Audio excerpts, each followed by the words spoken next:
Okay, and we're back for another episode of Truth Inside, here with Jacob Franklin, myself, and Michael Baca. Today we're going to be talking about chakras, the first five of them, that is, from the root chakra to the throat chakra. Um, Michael's very knowledgeable on them, taught me about them when I first discovered them, in fact. That was, I think, maybe 7 years ago for me. Um, he's been studying a long time. So he's gonna run the show here, and I'll ask the questions that you have for him, and I might have some of my own. So, whenever you're ready, Michael. All right, that sounds awesome. Hope everyone's having a splendid evening. We have a fun-filled educational show here today. So we'll get started. Basically, what are chakras? And they can be very simplified down to basically energy centers, where your body either collects energy or sends energy away. And this is proven in science. You can look it up and you can see the readings where you have the different chakras. You can see the electromagnetic fields around them. And a lot of it, once your chakra systems are fully imbalanced, you'll be able to project your aura, see auras, and things of that nature. Right. But to start with, we're going to go to the very base of the chakras. The first one is known as the root chakra. In Sanskrit, which is the language where if you go chase these works down, they go all the way to ancient times to Sanskrit, which is a Hindu-based writing system. And in Sanskrit, the root chakra is known as Muladhara, which is basically means root support. And the basis for all the chakras are basically the building of this root chakra. An analogy I like to use here is think about a foundation for a house. When you're building a house, you want your foundation to be square, you want it to be nice and strong because everything rests on it. And the root chakra is basically that concept going into your energy centers. Its element is the earth. It's very, very grounding in itself. And out of all the chakras, this develops in your first 9 years of your life. So when you're born until you're 8 years old, those first 8 years plus 0 through 1, and you'll see a lot of you've heard of the expression, an apple doesn't fall far from a tree, and that's because a lot of what we learn from our parents in that very important 6, 7, 8 years. There's tons of different studies that are done on it, and this is where people will be able to learn. Do they trust the world? Do they mistrust the world? And a lot of psychological mindsets and how strong your mind is can be related to this crucial development. Right. The root chakra in itself, it deals with sense and safety, as well as the basic needs such as food, water, and shelter. And it deals with your emotional needs, such as releasing fear and letting go. Now, some of the sources that we have for this, Jake has a few up. There's the Chopra Center.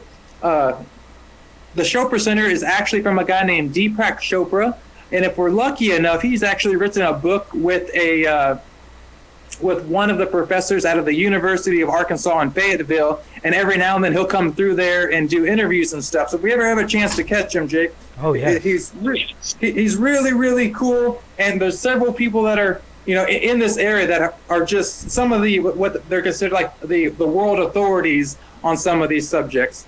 So you have the Chopra Center there. What I'm reading from, what Jake will also refer to some of the pictures, is a book that I read probably 12 years ago. It's called The Healer's Manual by Ted Andrews, and it's a beginner's guide to energy healing for yourself and others. So if there's something not shown on one of the web pages, it's probably coming from that book. So just to clarify for our audience there. Right. But continuing on with this root chakra.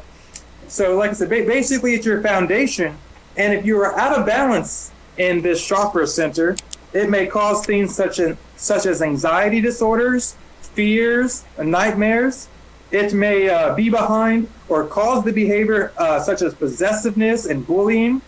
Physically, it can manifest problems with the colon, the bladder, elimination, the lower back and legs, as well as feet issues. And in men, it also has been known to lead to prostate problems when it's out of balance.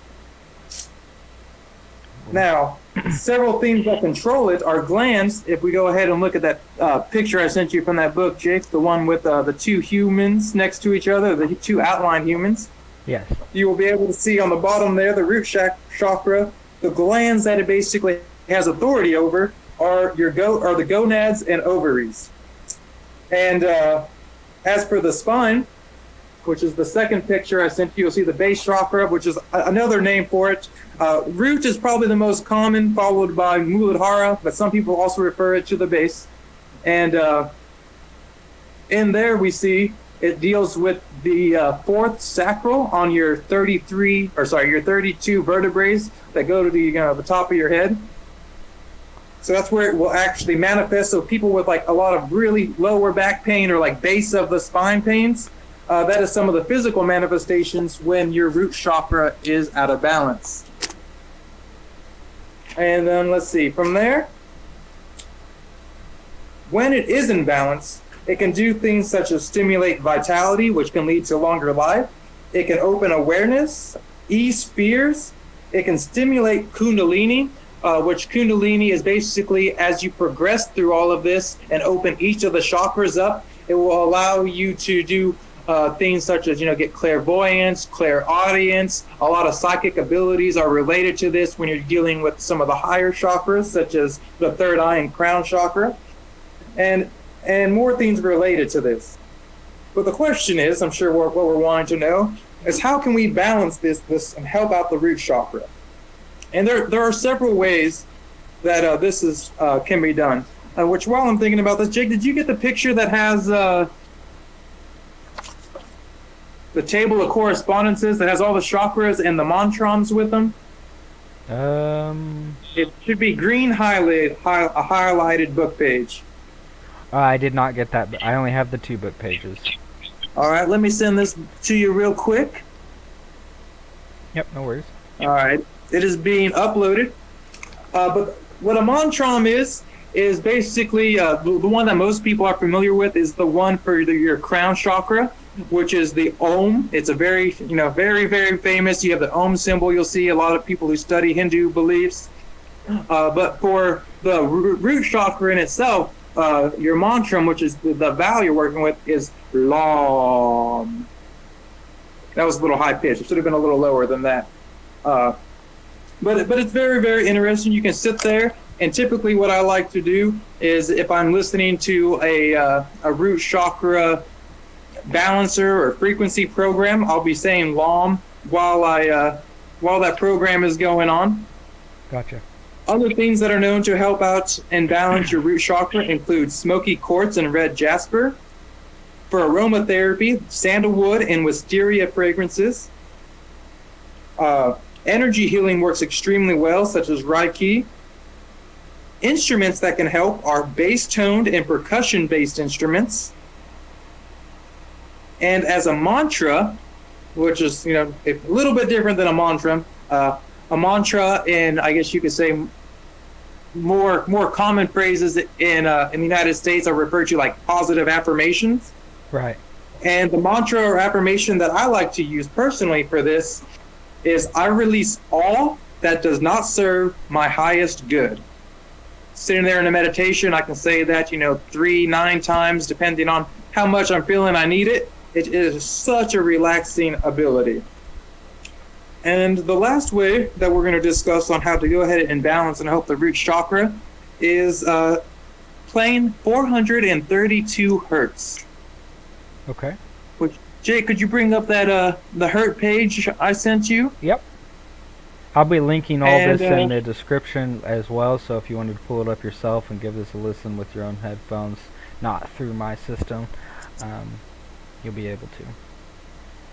Yes, and the chakrakey.com webpage is awesome. I found that I was doing a little further research in a day, upgrading my recall ability of this stuff. And they actually have a chakra frequency chart that plays tones. So if you'd like to go down to the root chakra and give us about 10 seconds of the 432. Okay.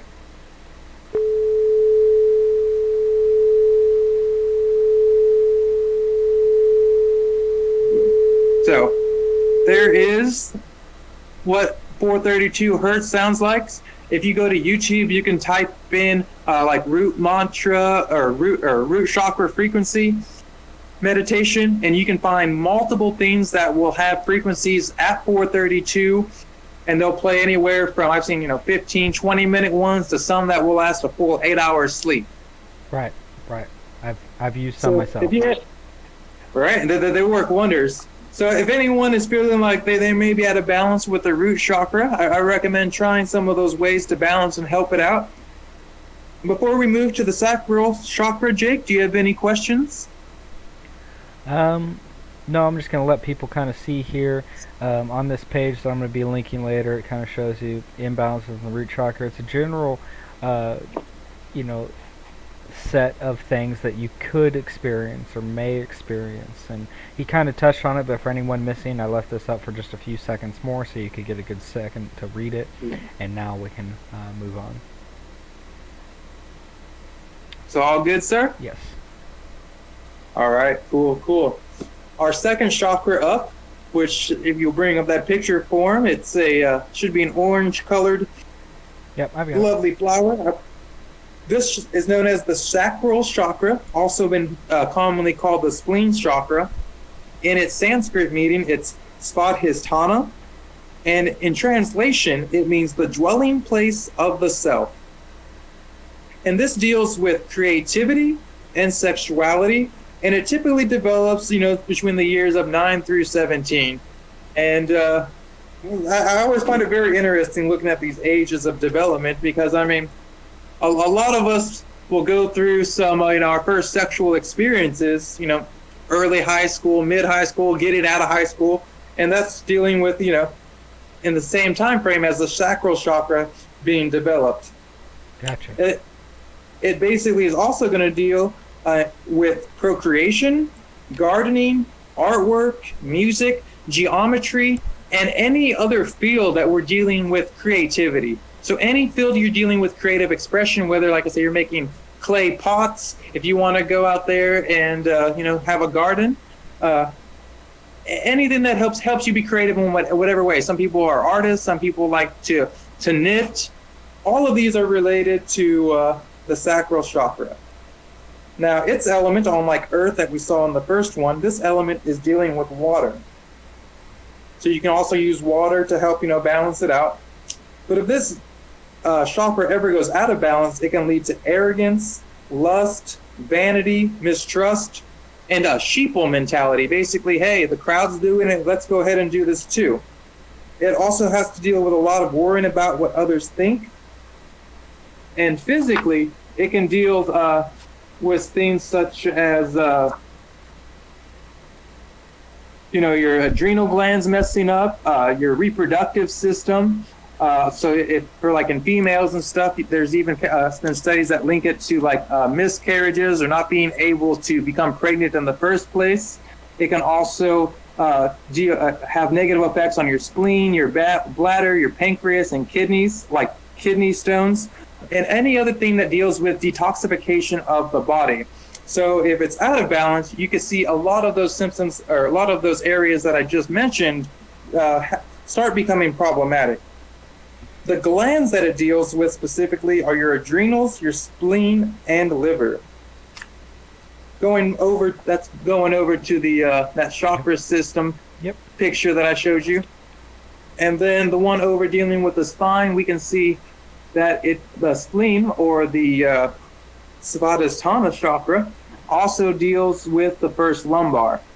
So you also see like lower back problems, not all the way to the base, but a little higher up your spine, will also manifest as the sacral chakra being out of balance.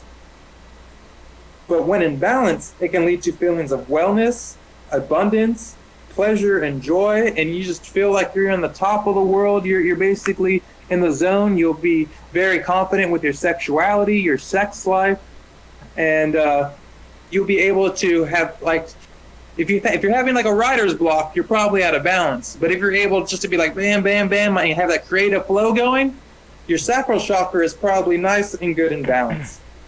Right. So let's talk about ways to balance it in case it does go out of balance, and which happens quite often. I mean, you can balance something, I've been able to give Reiki sessions to myself that are specifically related to chakra balancing. But if you go into an environment like, for example, I used to work in a casino, there's so much electromagnetic pollution. People that are losing money have a whole bunch of negative vibrations that they're just projecting out to it. So it can get drained very, very fast depending on your environment. Whereas if you were in an environment where, if you're an artist and you can go to out in nature and paint every day and you're living the dream, you're probably not going to have any of those writer's blocks or things like that. Right. So go into ways to balance. You can use a carnelian agate. You can use the fragrances patchouli and gardenia. The mantram, on that mantram page I sent you, that green one, it's Vam. It can also be used with all energy healing, such as Reiki. And I'm just going to put this out here. Every single chakra can be healed with energy healing techniques. So I'm going to leave it off the rest of them, but just keep in mind that every chakra can be used with energy healing techniques. Just to save on some repetition there. And by energy healing techniques, what do you mean? Reiki is one. Etheric touch is another technique. You'll look at some. There's acupressure, and acupuncture actually stimulates your chakras, and your acupuncture actually deals with your major and a ton of your minor chakra points as well. And so those are just different fields, professional fields that you can go, and if you feel like you're not able to balance it yourself, or if you need outside assistance, those are some good people that can be of assistance to you. Right. So let's see, what else do we got here? Oh, the mantra, which is good because a positive affirmation goes absolutely wonders. And when we get into our next series, after we finish our chakra series, we're going to be getting into mind control. And you'll see how mind control, hypnosis, mantras actually are in a very, very similar field. So basically with a mantra, instead of having outside programming like television program or like a music video program, telling your subconscious what to accept, you are telling your subconscious what to accept with a mantra. And the one that is useful for the sacral chakra is, I am a sensory being full of creative potential. I embrace life with joy, passion, and happiness. My senses are alive, aware, and connected. So that's a mantra. I love using mantras. They're very relaxing, and they're very beneficial to your psyche and your whole thought process. Now, instruments that are related to the sacral chakra that can help it are bass-toned instruments, percussion, brass, and woodwinds. So if you like to listen to any of those, awesome. They'll be very, very helpful in helping balance with frequency your chakra. And speaking of frequency, if we go to our chakra key, Jake, let us play for us 10 seconds of the 480 hertz of the sacral chakra. Okay. I didn't give a warning out last time, but this might be quite loud if you have your volume turned up. So this time I've given that warning. So 10 seconds.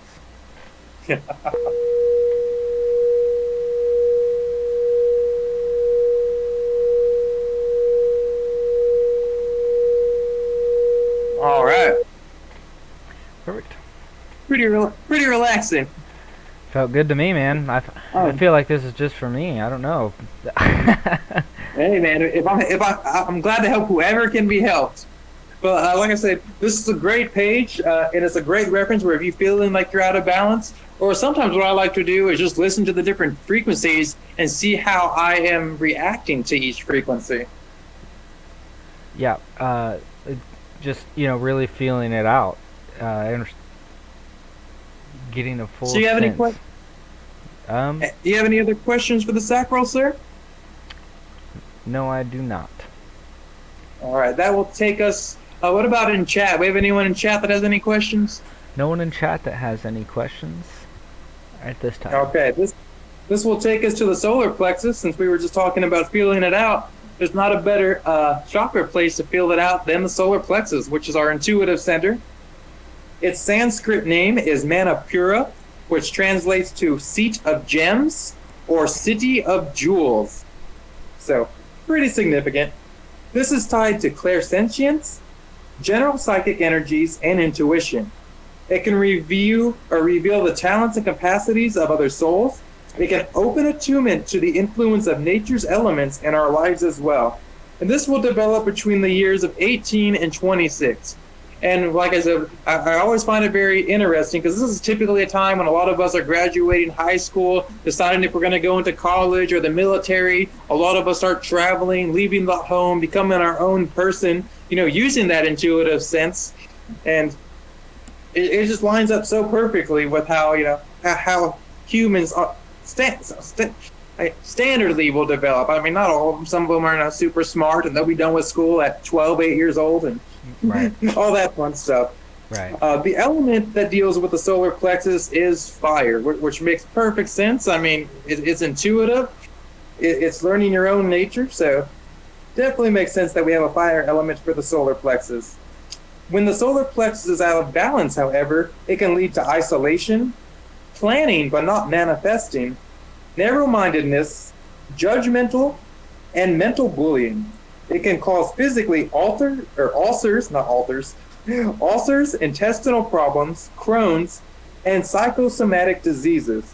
Which, for those that want some clarification, a psychosomatic disease is caused or aggravated by a mental factor such as internal conflict or stress. So a lot of things that are stress-related, is the most standard one. Those get manifested when your solar plexus is out of balance, as well as your gastrointestinal tract. So your small intestines, your colon, all of that is related to your solar plexus. As for the glands that it's in control of, it controls as well as the adrenals, more specifically the adrenals than what the spleen does. And for your spine, it is right around your 8th thoracic. So about middle way up, so you're dealing with some middle back pain as well. If you feel some of that, you could definitely probably use some spinal work. And while I'm thinking about this, I did not have this written down on my notes, when you're doing energy healing, let's say you have like something in the middle of your back and you're going ahead like pain and you're trying to fix it, but it's not working. What might also be the cause is it might be that chakra or a lower chakra might be out of balance. So typically, wherever you're feeling an ailment, start with that chakra and include healing with all the other chakras beneath it as well. Boom. Now, when this is in balance, you will have tremendous willpower, tremendous self-control. Your body will feel absolutely full of energy. You'll have confidence, and you will have self-responsibility. And ways to help balance it to reach these blissful states, you can use the stones citrine and topaz, as well as several others. The fragrance rosemary works really good. The mantra Ram is what you can use, which we can use that frequency chart and use Ram with it. It works really, really well. The mantra that I like to use, there's a couple of them. I like to use I am an infinite being, as well as I am clear, calm, and confident. Both of these really supercharge the solar plexus chakra, at least in my experience. And for instruments to listen to, because there's plenty of good fun music, flutes work well, woodwinds, strings, and pianos, which would also include like your keyboard as well as like your accordion. Perfect. Now going over to the Hertz page, we will see that this operates at 528 Hertz. So Jake, go ahead and hit us with 10 seconds there. Okay.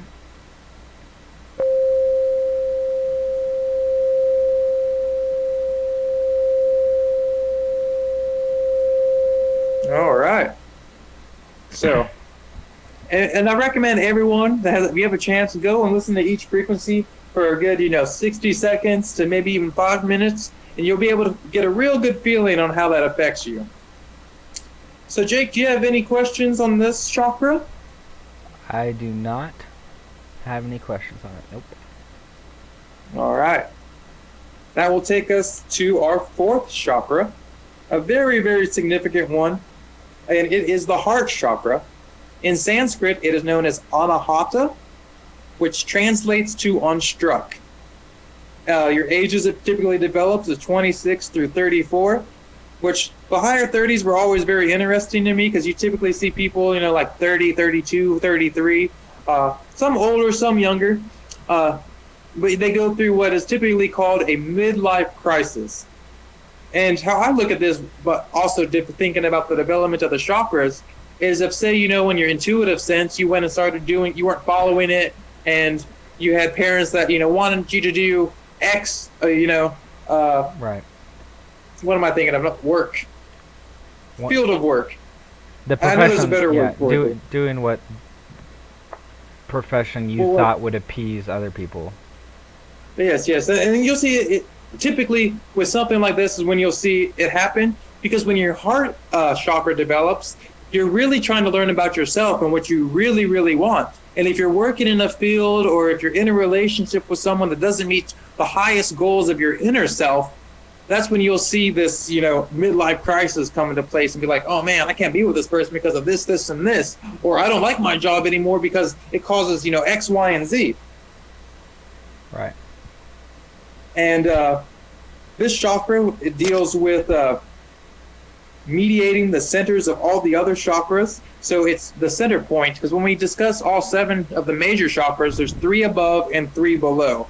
And a meditation technique, advanced one we're going to get into, is the Merkaba meditation, which the Merkaba is created out of your heart. And what a Merkaba, or out of your heart center, or where this heart chakra is located. And what the Merkaba does, it allows you to create an extremely strong auric field by merging your earthly energies with your divine energies, and you'll create in what's known in sacred geometry as a Merkaba, or the star tetrahedron, which is basically 2 tetrahedrons, that go inside. The 2-dimensional view is the Star of David. Okay. So I didn't know that. just to kind of get a little visual there. When this chakra center is out of balance, it is tied to heart-related diseases, anger, financial and emotional insecurities, self-doubting, mistrustful of life, and it's influential on the entire immune system. You see people that, you just, or what's that famous thing you hear about like a lot of native old shamans and native chiefs, they die of a broken heart. And this is exactly what they're trying to say here, is if your heart is running extremely sluggish, which happens in a broken heart, well, that will allow your entire immune system to become deficient. And because of that, it will result in allowing dis-ease to manifest within the body. So that's where the phrase, died of a broken heart actually has, physical relations to it. Right. So from there, the element that the heart chakra is dealing with is that of the air. Let me double check that. We got You're right. water, fire, earth. Yeah. Water, fire, earth, and this is an air element. As for the glands, if you go to the gland page, it deals with the thymus. The thymus is where your T cells mature. It's critical to the adaptive immune system, where they adapt to foreign invaders of the body. So when you have something that comes in, all your antibodies that fight it, your white blood cells, your T cells, this is what they all have control over, and they basically allow you to have that line of defense so you remain healthy. As for the spine, it deals with your first, second, and third thoracic. So typically a little bit higher up.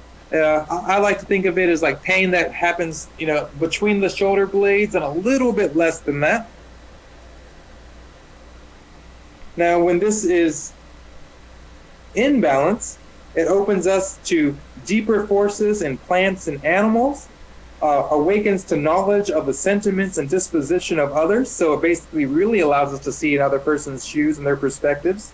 Right. It allows one to see the beauty in life. It allows one to love.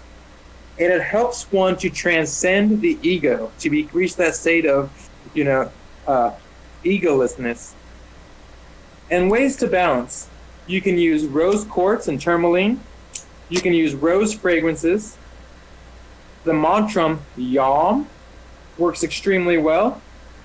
And the mantra that I extremely like to use, and I actually do it at my morning meditation and my evening meditation every single day, is I share my love, positivity, gratitude, and Reiki with everyone and everything throughout time and space, for we are one.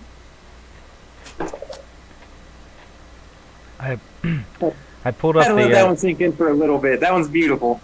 I pulled up the star tetrahedron as well, so people could see the 3D format of it as well. Heck yeah.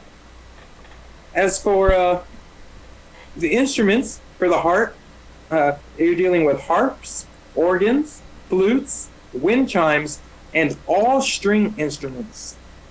Its frequency is at 600 hertz. So Jake, if you want to go ahead and hit us with that 600 hertz, it's between the lower and upper heart, which those are some of the advanced chakras we'll discuss later.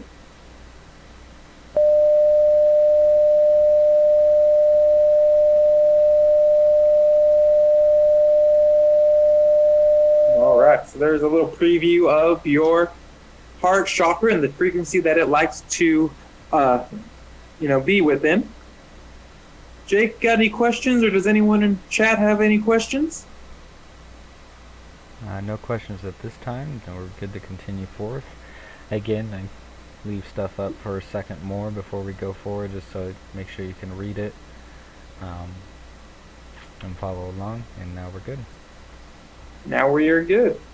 All right, this is going to take us to the last chakra we are going to be discussing this evening, which is the throat chakra.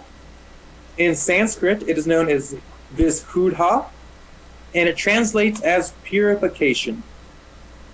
This will typically go between 35 and 43 is when it will develop, which I like to think of it as this is a lot of times where people get their authoritative positions. You'll see a lot of people go into offices. I believe is what the presidency can't even be elected till 35, correct?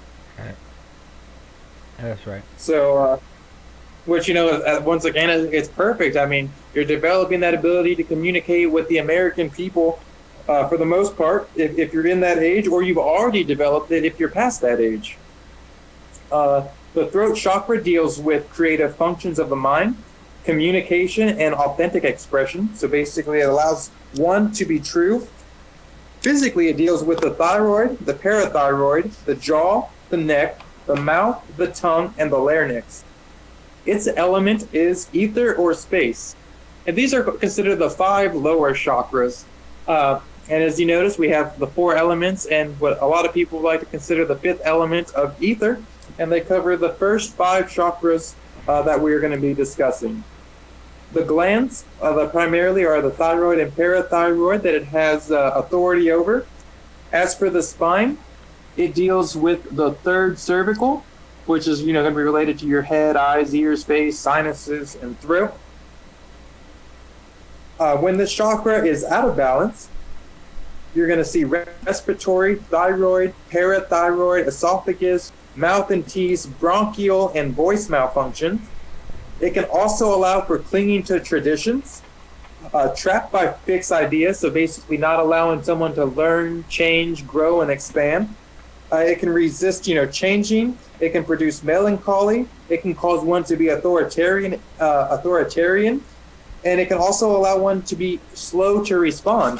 A lot of people have trouble communicating. There's numerous studies. I remember being in speech and debate. You'd always hear the number one fear in this country was public speaking, which makes sense. A lot of people don't like speaking in public. You're going to school, on your way up, you're not even developed that part of your chakra yet. Right. But ways to put this, or not ways to put this in balance, when the throat chakra is in balance, it will allow for clairaudience. It will allow you to manifest great abundance. It deals with some of your advanced psychic abilities, such as telepathy, and it opens the consciousness to insight into the true laws of natural phenomenon. So very, very significant once the throat chakra becomes developed. And ways to balance this, you can use stones such as turquoise, lapis lazuli, which a little side note on lapis lazuli, the 16th chapel painted by Michelangelo, all those beautiful, vibrant blues were created out of lapis lazuli. And you could also use blue topaz. One of the fragrances for aromatherapy that can be used to help here is bayberry. The mantra Ham, or Ham, I like to say Ham, but some people say ham for it. The mantra that is very useful is I am aligned with my highest truth and communicate this with love and honor. My words resonate with universal love. And I love saying mantras, specifically if I feel any imbalance with any of these chakras. I like to say a mantra at least 3 times. But if you listen to a lot of, you can go check out any of these mantras online. A lot of times they'll typically be in Sanskrit, and most of them will get repeated about 108 times or more. Wow. So, like, we're talking if you're seriously trying to sit down for 30 and 45 minutes and repeat it over and over again. But keep in mind that repetition is what allows you, especially when you're accepted of it, to not only be in your conscious, but to let your subconscious know, hey, work with me here. We need this done, and we're going to use this repetition to implant that into our subconscious. And what you'll see in the music industry is how many songs are 2.5, 3 minutes long, but 1.5 minutes of it's a chorus that's repeated, 4 or 5 times in the song. Right.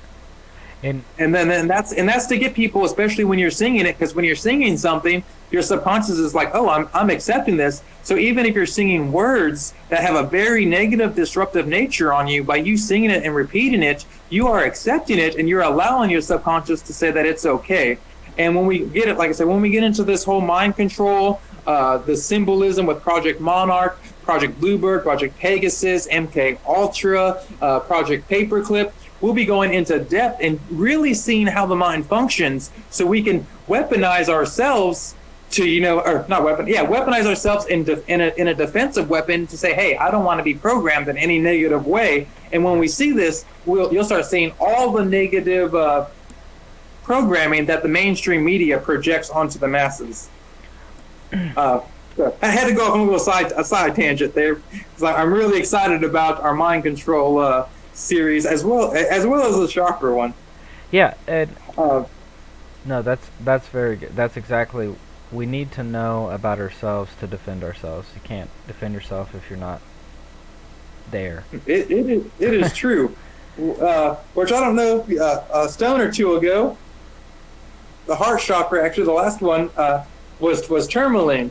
Like I said, tourmaline also protects against electromagnetic pollution, and it's really good for the heart center too, which is going to be extremely helpful for you to create that Merkaba, so you don't have to worry as much about these frequencies coming and dealing harm to you. Right. Instruments that are really helpful for the throat chakra are harp, organs, pianos, and high string instruments, and it operates at a hertz of 672. So go ahead and hit us with that hertz, sir.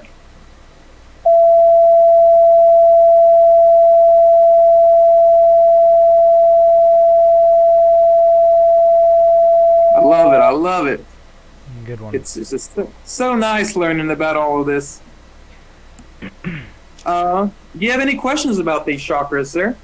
No, I think with the mind control and how we can kind of take back control, you kind of touched on a gentleman that you introduced me to, Masaru Emoto, and I remember introducing you to him a long time ago.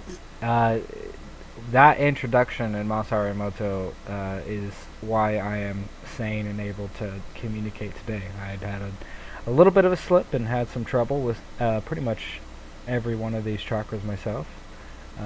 And using the knowledge of this man, Masaru Emoto, and what he had shown, which we can talk about at another time, but basically taking pictures of water at its molecular structure that was frozen, which shows a beautiful snowflake when presented with a word that is beautiful. one of which is love and gratitude, and presenting something that doesn't even resemble a snowflake when presented with a bad word, even the word bad. And one thing to understand is that no matter your intention behind a word has its own vibration by itself, separate from you and separate from how you're using that word. So, something to be mindful of, and that I had to become mindful of, was I was a big jokester. And I'm not saying don't joke, and it's not as powerful, the word, I guess, as a good way to put it if you're using it in a joking sense. But just be aware that it is affecting literally the molecular structure of the people that are hearing that word. Um, and it can do both ways. You can do that in a positive aspect by saying something like love and gratitude, and you can do that in a negative aspect. It is true, sir. And Masaru Emoto's work is absolutely brilliant. For those that don't know much about him, we're going to have a link posted up here. Jake, I just sent it to you. Okay. It's the Masaru Emoto water experiment. But he really shows how important intent is. He is a perfect person to bring up when we're discussing something like this. He's one of my absolute favorite scientists because he took a very, very simple experimental idea and was able to prove how important your intent was. One of the things that I really like doing is he takes water that is polluted, and he has a monk bless it. And just from the monk's blessing, the water goes from not being able to form any crystals to forming beautiful snowflakes. And he's done this with a lot of ice, a lot of water crystals, and rice have been his big one. And they're really easy to duplicate. And I was able to do one here. I had some success, but I believe the problem with my experiment was my mother made rice for my birthday, and I believe she literally put too much love into it. I mean, you've seen how many references to a mother's love and what it can do. I mean, even in Harry Potter, Harry lived because of his mother's spell. Yeah. And the reason that I bring Masaru up is because that kind of goes along with the stuff that you listen to. I mean, you are literally hearing a word that is either affecting your molecular structure and your code in a good way or a bad way. And that's just depending on what you present yourself around. So, this right here, and this knowledge that was given to me a long time ago, and then later in year, it took me about 2 years. When we talked about he talked about affirmations, I used something that you can read in his book, or he'll probably show sooner or later. Love and gratitude was his favorite. Absolutely. He believes that those two forces are like the underpinning forces for the whole universe. So, when I tell my story, I basically, my mind kind of I was attacking myself on a waking basis. And by waking, I mean every waking moment. It was very hard for me to function, and I had to fix it. Otherwise, I wasn't going to make it. So I used the words Yamato and Haiwa. Yamato means peace and love in Japanese, and Haiwa means self-love and harmony. And then I threw in love and gratitude. Whenever anyone else was involved in talking to me, or if I thought of someone else, I had to express love and gratitude. It changed me. It took time. It took effort. It took repetition. But I do, every time I think of where I'm at now, to where I can discuss and have a conversation like I am, especially in a sense like this, it's because of those affirmations and the hard dedication to using them. So this information is very important to me personally, and I recommend it to anyone that's having a difficult time with their mind, and it basically kind of thinking on its own. That's something that can happen. You can kind of lose control, and in a way, I guess. But if the mind has a grasp on you, you still control the mind, and you have to. It takes a lot of work, but you can fix it yourself. That is absolutely true, and it takes years sometimes to go ahead and fix. An example here, I live with no TV, no nothing. I'm doing all of this through my phone. I have no computer, like hardly any electronics, like literally the phone and like the fridge and basic stuff. And even after doing it multiple years with multiple mantras and stuff, I still find stuff that is creeping up. And that's why I use that mantra, I release all that does not serve my highest good. Because anything in the past, and I tell my subconscious, hey, we got to work together on this and get rid of anything that, that doesn't help us. And there's a ton that is in there. It's okay, guys. It's okay. Must have been a squirrel or something outside. It's okay, guys. It's okay. They're definitely protective. Yeah, I love German Shepherds, man. They let me know when anyone is close. They protect me, and if I move, like they follow me. It's great. Let me get them calmed down real quick, guys. Sorry about their bark, guys. They're doing their job. Wally, it's okay, Wally. It's a false alarm, big guy. False alarm, big guy. You good? You good, serious? Wally, it's okay. So the neighbor dog is barking and encouraging as well. It's okay. It's false alarm. It's false alarm, Wally. Lots and chills, big guy.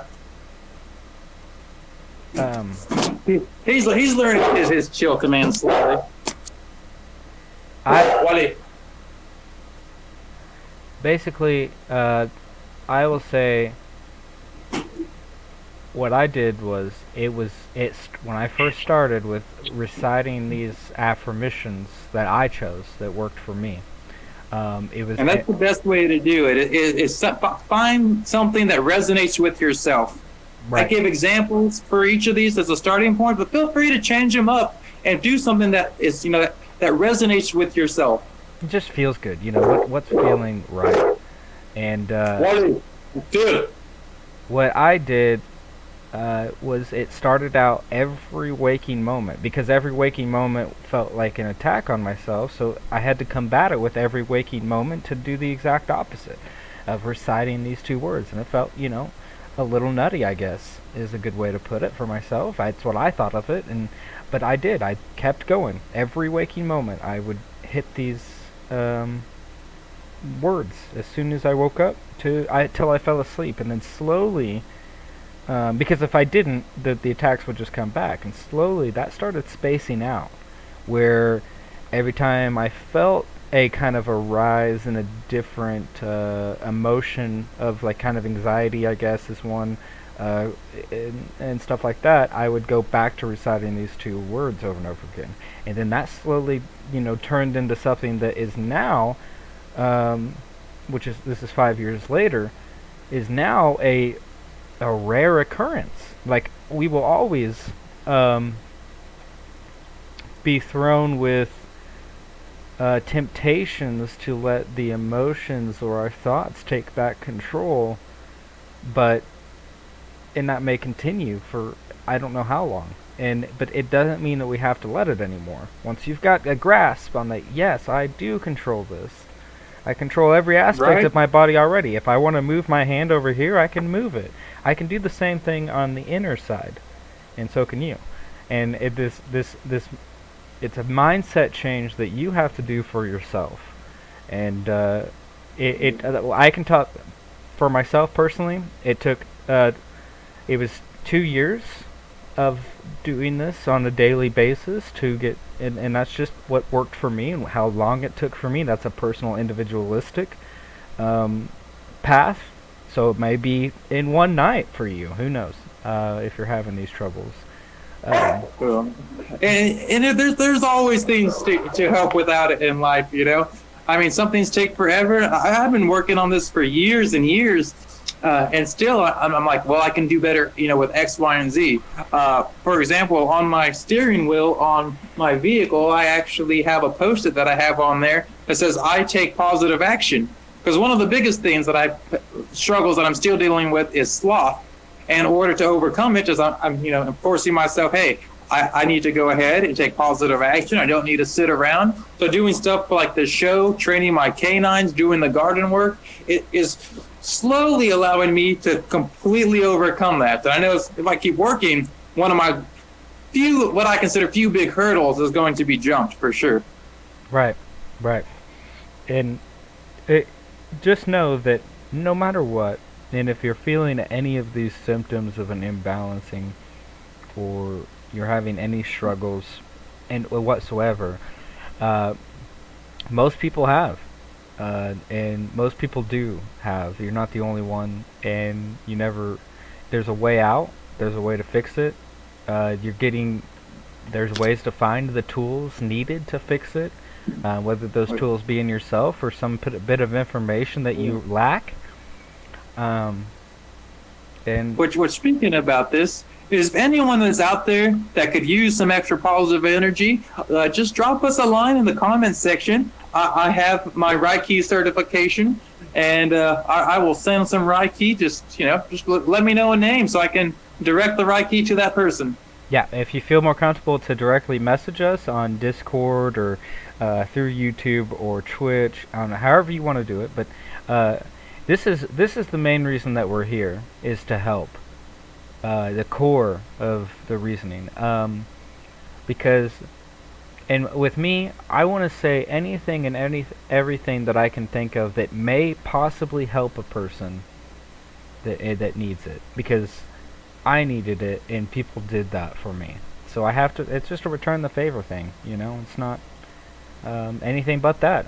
I feel the need and I want to return the favor that I was given, which was aid, which was a hand reach out, And sometimes that's all it takes, man. It's just that one person reaching out a hand to save you from doing something extremely bad, Right. I mean, just think of everyone that commits a suicide. If they would have had just one person reach out in any way that, to show them some love, man.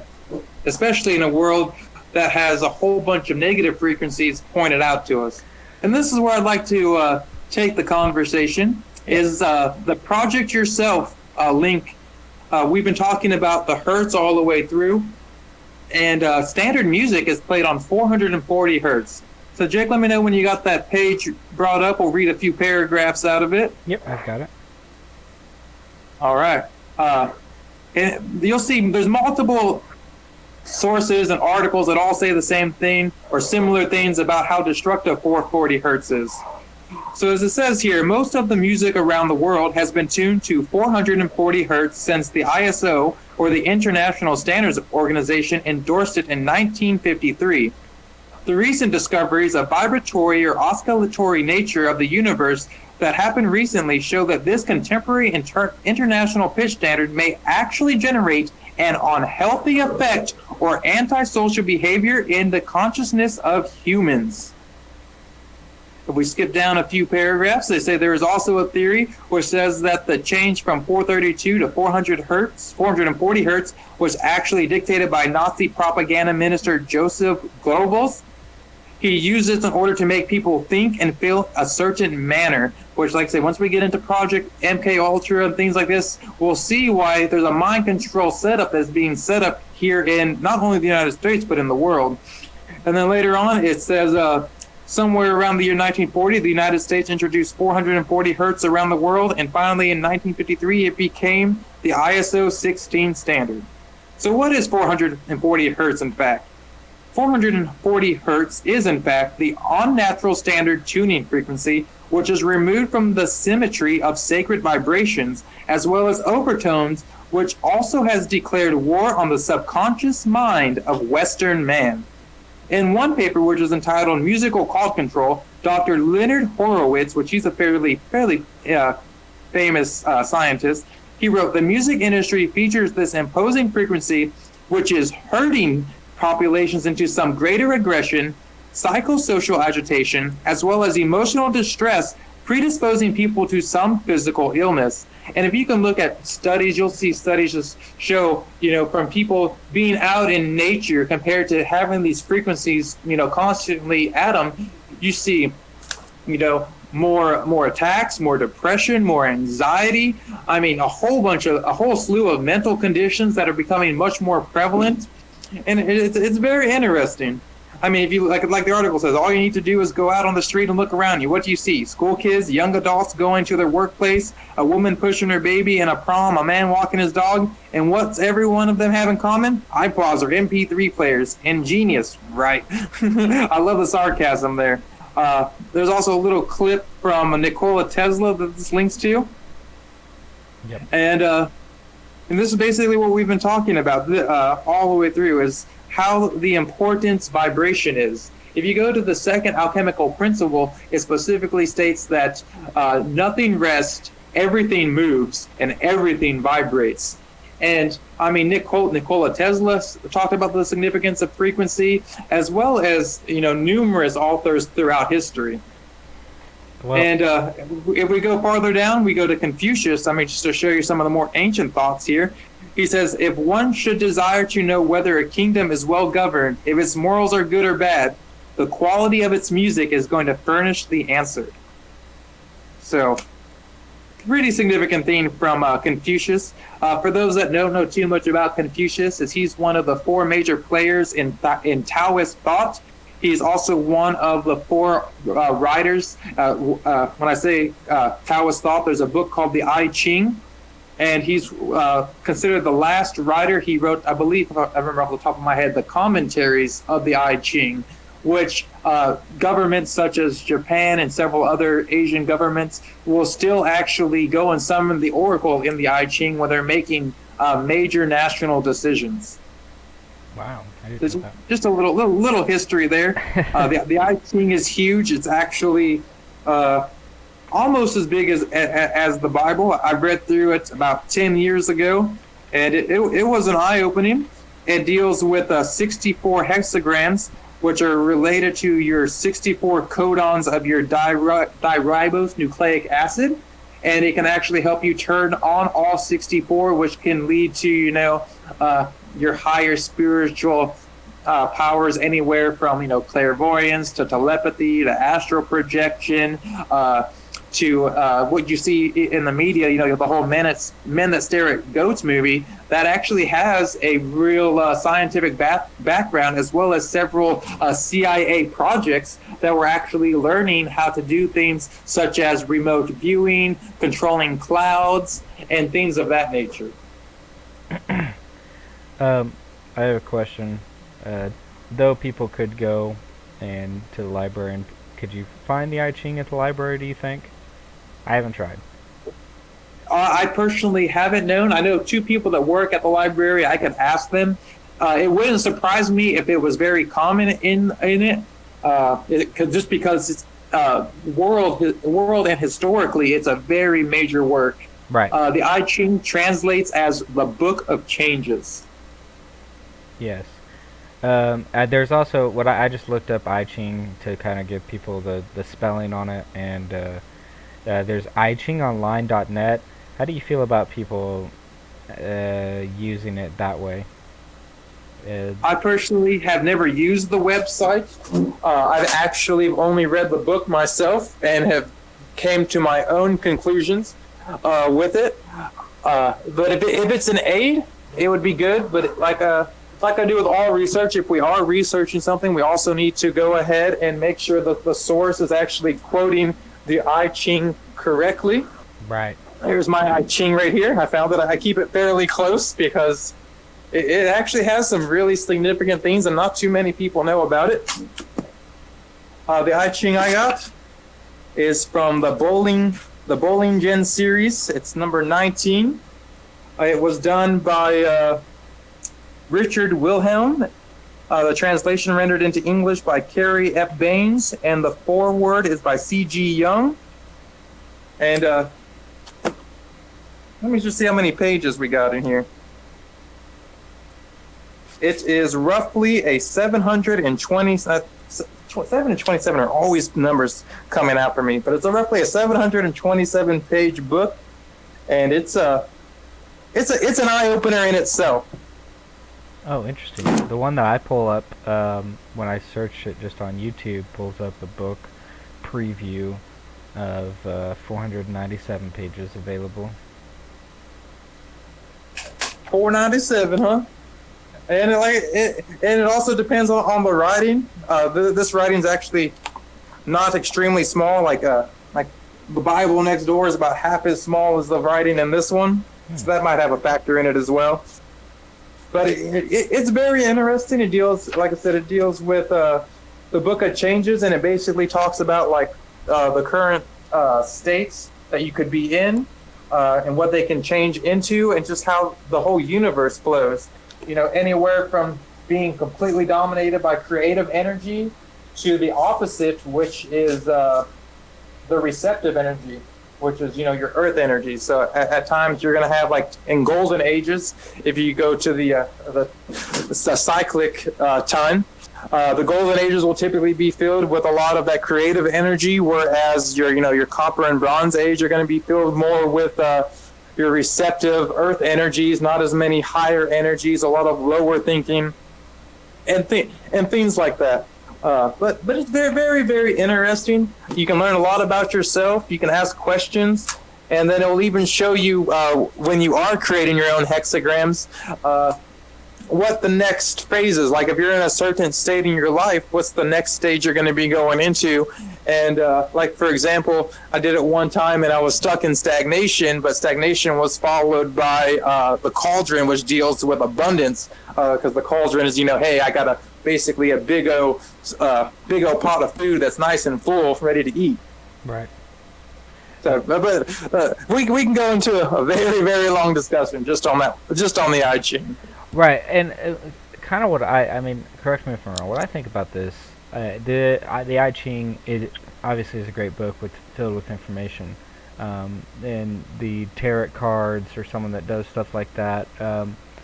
It's really, you kind of personally, like with the I Ching, if you go to it to ask questions or something like that, you're opening yourself up to the experience that whatever you read, you were supposed to read. Exactly. And what was I going to say on that? That's also very, very similar to. Jay, go ahead and talk. My thought fleeted. That experience of whatever you read next after asking a question is going to be answered. Can happen without the use of an I Ching as well. In everything, in every aspect, everything happens. Yes. Moment to moment for a reason. And the underlining part about like how all of this goes together when you're dealing with like summoning an oracle, or if you're just trying to figure out like numbers and numerology. One of the big things that is related to this is come on, brain, it's not too late. Is this is basically how a lot of these things work, whether you're using like a pendulum or like the Ouija board or things like that, or tarot cards. You're actually letting your subconscious and your intuition take over, and you're basically going with your feelings, with your instincts, and letting your subconscious more take play. Right. So it in and of itself is very, very interesting. And like for tarot, for example, you're supposed to, like when you pick a card, you're just picking out a field or face down, and you're using that subconscious part of you, which when we discuss more into like hypnotism and how the brain functions, you'll kind of realize that you're trying to just letting your subconscious talk and letting you show what you need in your life at that specific moment.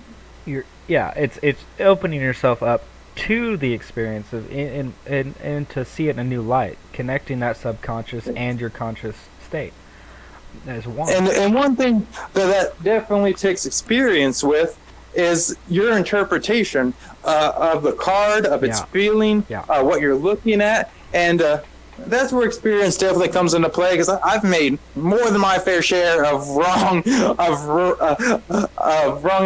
guess, what am I thinking of? My intuition, I've learned when it's been wrong numerous times, and I'm like, okay, so this feeling is just not really a true intuitive feeling. It's more about what I want to know than letting my intuitive nature take over. Right. No, yeah, you can continuously play tricks on yourself. It's what keeps the mind or the ego sitting on top of you and playing the strings. And that's why it's got to be mastered. That's why you got to take control of your life. Don't be influenced by all of this programming that is going on in the world, and make your own decisions. Be comfortable with what you want. You enjoy yourself, enjoy your purpose here on this planet. And if something seems like, well, maybe not, but my intuition really wants to go, sometimes just go with it, and the universe will help you out and will, definitely help out your path. Yeah, even if it's a wrong intuition at the time, it's for a reason as well. I always kind of explain it as we have a million paths in front of us. It's just choosing which one to take in each every moment. Right? It is true. It doesn't matter, but it does. So you just choose the path you want. I don't know. It's really simple, and when you think about it in simple terms, you kind of just you could come up with a definition all by yourself without ever reading a book on it. It just makes sense. And if you're meant to be there, the universe will push you in that direction as well. Forcibly, it will happen. I mean, it's true. I mean, for an example, I didn't even have the means to have any canines like a year ago. One of my friends got one, and his canine fell in love with me, and he really didn't want one, so he gave him to me.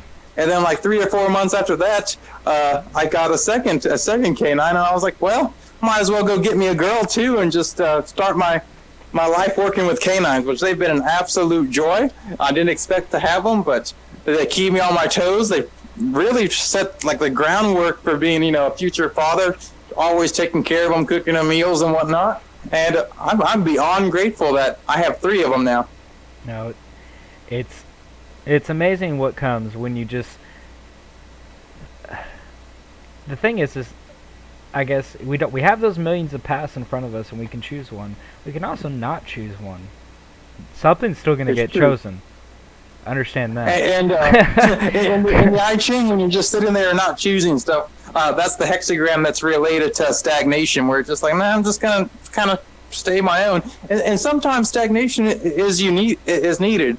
For example, like I'm over here working with them. My goal is to get my canines to be police dogs, where they can, detect drugs, go find people. I got a bite sleeve so they can do attack, and my life is, is stagnant in that because I want to train them, and it gets hard sometimes, but I know once we get done with that, we can take it to the next level and go from there.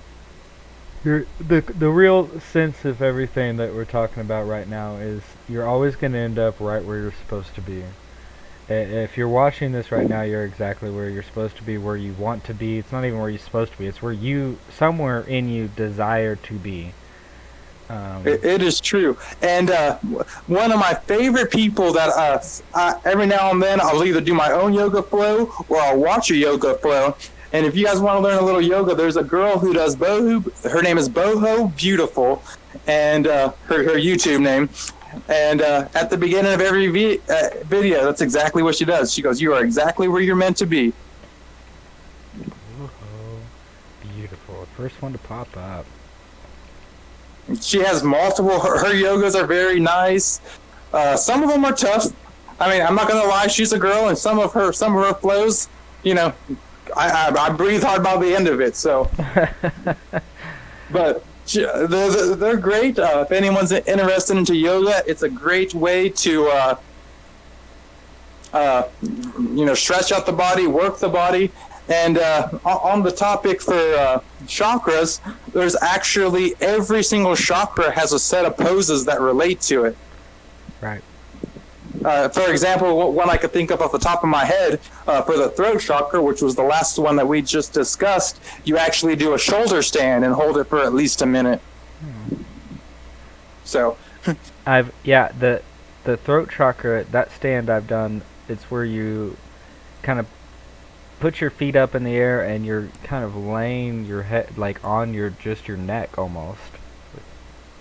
Yeah, and the goal is to get it to just the 2 tops of your shoulders. You don't want to pinch the neck back too much. Right. But that is definitely one. Jake, while I'm thinking about this, do we have any questions in our chat? No. All right, so nothing going on in the chat. You had any more questions, sir? I know you were telling me you had a long, rough weekend of work.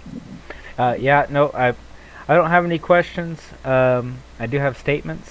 We will not be doing bonus content because we had to start late. I had to work late. So tonight we will be skipping bonus content to continue tomorrow. We'll try to make it up to you in some way. We did go a little bit longer than we normally do in the stream just to try to compensate for no bonus content for tonight. And that's all I have. All right, that's all I have as well, man. We got no questions in our chat. Nope. I wish everyone to have an absolutely beautiful night filled with love, and remind you to go ahead and be a service to others, because that's how we are going to be able to lift the world into a higher state of consciousness. And before we go, real quick, I'm sorry to ask this, but when will we go for the last chakras? We did the first 5. When do you plan? You want Tomorrow. Tomorrow? Okay.